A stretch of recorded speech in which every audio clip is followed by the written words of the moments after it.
की जय।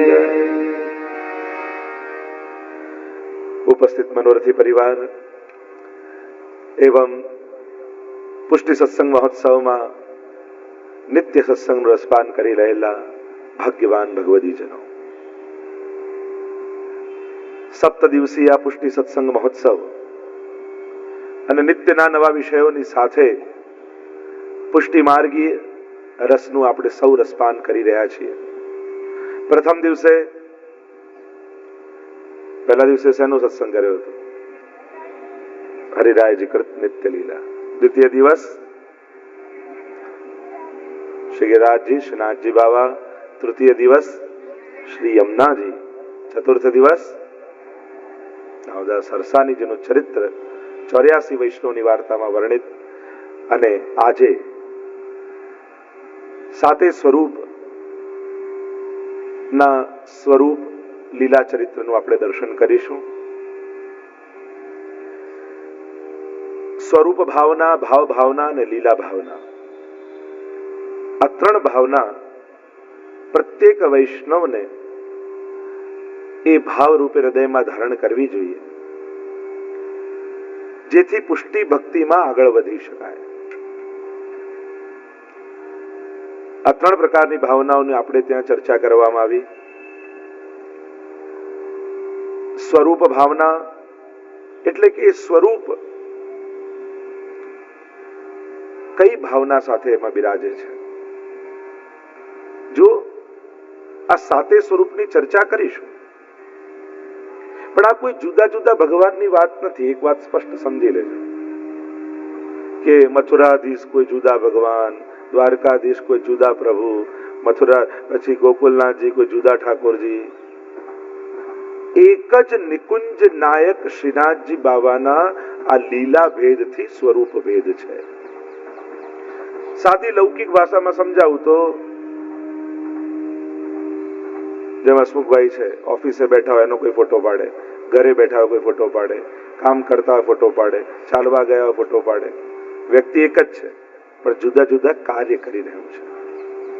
અને જુદા જુદા કાર્યથી વ્યક્તિ જુદો નથી થઈ જતો. એમ જ આ સાતે સ્વરૂપ જે છે એ મૂળમાં તો છે નિકુંજ નાયક શ્રીનાથજી છે.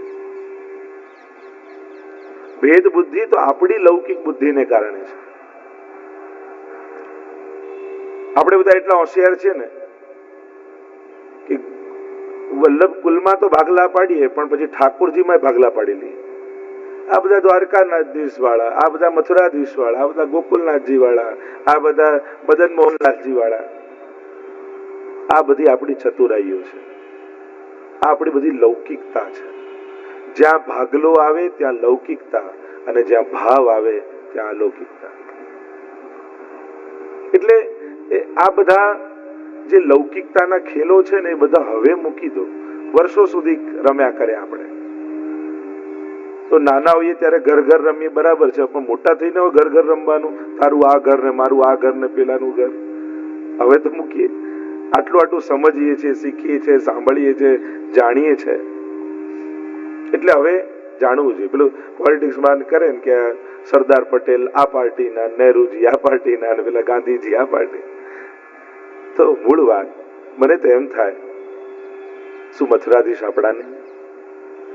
તો વિઠ્ઠલનાથજી આપણાને? તો દ્વારકાધીશ આપણાને? ગોકુલનાથજી આપણાને? ચંદ્રમાજી આપણાને? બાલકૃષ્ણલાલજી આપણાને? મદન મોહનલાલજી આપણાને? આ બધા સ્વરૂપો હતા ક્યાં?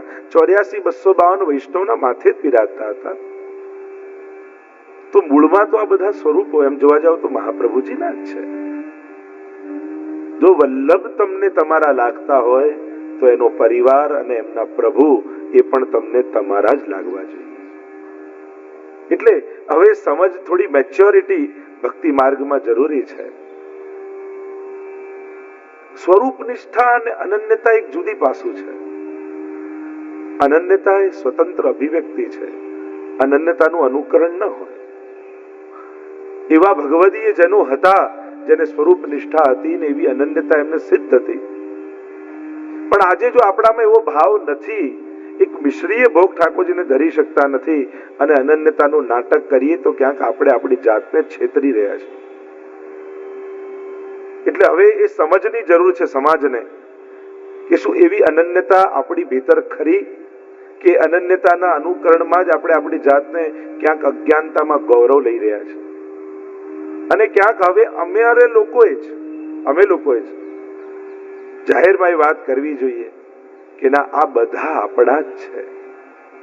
કારણ કે જ્યાં સુધી આચાર્ય પક્ષેથી આ બધા સંદેશાઓ નહીં પહોંચે અને અમે લોકો અમારા નિહિત ક્યાંક સ્વાર્થને જો વચ્ચે રાખી અને જો સાચી વાત સમાજ સુધી નહીં પહોંચાડીએ તો ક્યાંક અમે જ મહાપ્રભુજીનો અપરાધ કરી બેસીશું. અને એટલા માટે હવે આ વૈષ્ણવ સમાજમાં જાગૃતિની જરૂર છે. સાતે સ્વરૂપ જોઈને એવો જ આનંદ થવો જોઈએ જેવો શ્રીનાથજીને જોઈને થાય. એટલે ક્યારે પણ આ લૌકિકતા કે આ ઠાકોરજી આના અને આ પેલા આ ઘરના આ પેલા ઘરના, 7 લાલજી હતા તો 7 ઠાકોરજી પધરાય, 8 હોત તો 8 ઠાકોરજી પધરાવત, 9 હોત તો 9 થાત. મહાપ્રભુજી કે ગુસાઈજીએ 7 ઘરના ભાગલા પાડવાની ઈચ્છા નહોતી. ગુસાઈજીને તો સતઘરા બનાવવાનો સિદ્ધાંત હતો કે એક જ ઘરમાં 7 લાલજી સાથે બિરાજતા હોય. આ વિચારધારા ગુસાઈજીની છે. સતઘરા બનાવવાની વિચારધારા ગુસાઈજીની છે. 7 ભાગલા પાડવાની વિચારધારા ગુસાઈજીની નથી. અને આમ પાડી એક તો હોઈએ આટલા પુષ્ટિ માર્ગી, એમાં પછી આપણે જુદા જુદા ભાગલામાં વેચાઈ જઈએ. અને મૂળ વાત શું, જે આનંદ લેવો હોય ને એને ગુમાવી દઈએ.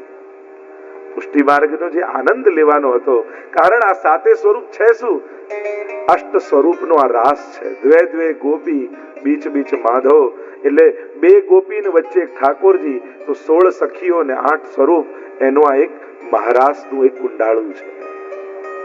અને આની કોઈ પણ કડી તોડશો તો તમારો જ રાસ તૂટશે, તમારો જ હાથ છૂટશે ઠાકોરજી સાથે મહારાસ. અને એટલા માટે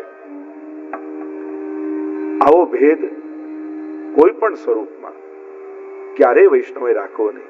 જેટલા મહાપ્રભુજી, ગુસાઈજી, આચાર્યોએ પુષ્ટાવેલા પ્રભુ છે એમાં ક્યાંય કોઈ ન્યૂનતા નથી. આ 7 સ્વરૂપમાં આમ નથી કે પહેલા આ બીજા, આમ છે. આ મોટા પછી આનાથી આ નાના પછી આ નાના. 7 લાલજીમાં વૈષ્ણવને મોટું નાનું કોણ? છોટો બડો ન જાણીએ સભી એક સ્વરૂપ. એટલે એ તો ગુસાઈજીના પરિવારની વ્યવસ્થા છે. એમાં વૈષ્ણવે તો વલ્લભ સિવાય બીજું કંઈ વિચારવાનું જ ન હોય. એટલે આ એક અવેરનેસની હવે આપણા બધાને જરૂર છે. કારણ કે યુવાનો એમે માંડ આવતા હોય પુષ્ટિ માર્ગમાં, એમાંય તમે કહો જો આપણે આ ઘર નતું, અહીંયા ના જતો, નાને પગે ના લાગતો, પેલો બીજા ધર્મમાં જતો રહે એનો વાંધો નથી, પણ બીજા વલ્લભકુલ પાસે ના જવો જોઈએ. અને આવું થયેલું છે, મેં તો અનુભવેલું છે. ગામમાં હું જતો અને એટલું બધું ઉત્સાહ યુવાનોમાં કર્યો, પછી એમ થયું કે હવે આપણું તો આ ઘર અને આ ઘરના, તો બીજા બધા બીજા ધર્મમાં જતા રહ્યા પણ પુષ્ટિ માર્ગીય ન થવા દીધા.